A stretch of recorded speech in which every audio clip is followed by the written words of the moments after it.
Hello friends, welcome to my channel spiritual myths.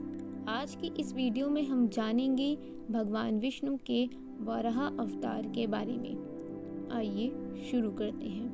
पूर्व काल में जब भगवान ब्रह्मा के सृष्टि रचना के कार्य के दौरान पृथ्वी जलमग्न हो गई थी, तब मरीच, मनु आदि श्रेष्ठ ऋषिगणों के से घिरे हुए भगवान ब्रह्मा मन में विचार करने लगे कि ये पृथ्वी जलमग्न हो गई है, अतः भगवान श्री जनार्दन मेरी सहायक के रूप में सहायता करें।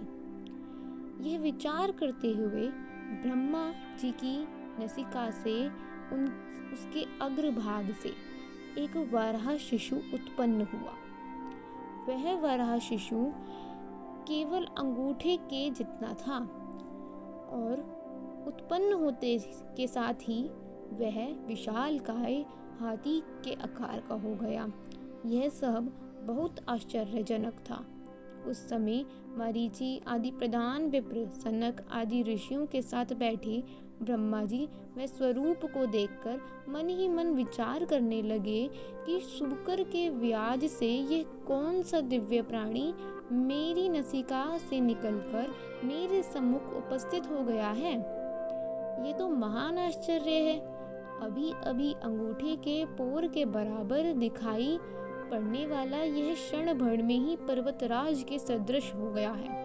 कहीं ऐसा तो नहीं कि स्वयं यज्ञ रूप भगवान विष्णु ही मेरे मन को खिन्न करते हुए इस रूप में प्रकट हुए हैं। वह ऐसा सोच ही रहे थे कि उस समय उस पर्वत के समान आकृति वाले वराह रूपधारी उन भगवान ने गर्जना की। उन्होंने अपने गर्जन मात्र से समस्त दिशाओं में निनादित करते हुए ब्रह्मा जी तथा वहां उपस्थित उत्तम ब्राह्मणों के समुदाय को हर्षित कर दिया। अपने खेद को नष्ट करने वाली घुरघुराहट की ध्वनि सुनकर जनलोक, तपलोक तथा सत्यलोक में निवास करने वाले उन श्रेष्ठ देवताओं और विप्रों ने गंधोबद्ध उत्तम स्तोत्रों तथा ऋक्, साम और अथर्ववेद से संभूत पवित्र सूक्तों से आदि पुरुष की स्तुति करी। उनकी स्तुति सुनकर ऐश्वर्य संपन्न वाराह भगवान श्री हरि अपनी कृपा दृष्टि मात्र से उन्हें अनुग्रहित करके जल में चले गए। जल में जाने के बाद उन्होंने भगवान की सटा के आघात से अत्यंत पीड़ित समुद्र ने उनसे कहा, शरणागतों के दुख दूर करने वाले हे देव, मेरी रक्षा कीजिए। समुद्र के द्वारा कथा यह वचन सुनकर सर्व समर्थ भगवान हरि जलचर जीवों को इधर उधर हटाते हुए अथाह जल में चले गए। इधर उधर भ्रमण करते हुए पृथ्वी को खोजते हुए उन सर्वेश्वर ने धीरे धीरे सूंघकर अंत में सबको धारण करने वाली पृथ्वी को पा लिया। उस समय अगाध जल के भीतर प्रविष्ट तथा सभी प्राणियों को आश्रय देने वाली उस पृथ्वी को देवेश्वर श्री हरि ने अपनी दाढ़ों पर उठा लिया। उस पृथ्वी को अपने दाढ़ पर रखे हुए यज्ञेश्वर तथा यज्ञ पुरुष भगवान श्री हरि ऐसे सुशोभित हो रहे थे मानो कोई दिग्गज अपने दांतों पर उठाए हो।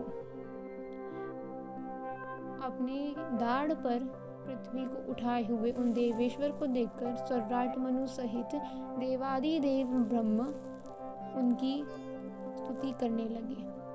तत्पश्चात वह अपनी स्तुति पूर्ण होने पर अपनी लीला प्रदर्शित करते हुए उन पर अनुग्रह करने के लिए तत्पर हो गए। भगवान श्री हरि ने उस समय वहां आए हुए महान असुर तथा भयंकर दैत्य हिरण्याक्ष को देखा, जिसने उनका मार्ग रोक रखा था। उन्होंने अपनी गदा से उसको मार डाला। तत्पश्चात उसके रक्त पंख से लिप्त अंगों वाले आदि पुरुष भगवान श्री हरि ने पृथ्वी को अपनी दाढ़ों से उठाकर लीलापूर्वक उसे जल के ऊपर स्थापित कर दिया। इसके बाद वे लोकनाथेश्वर भगवान अपने धाम को चले गए।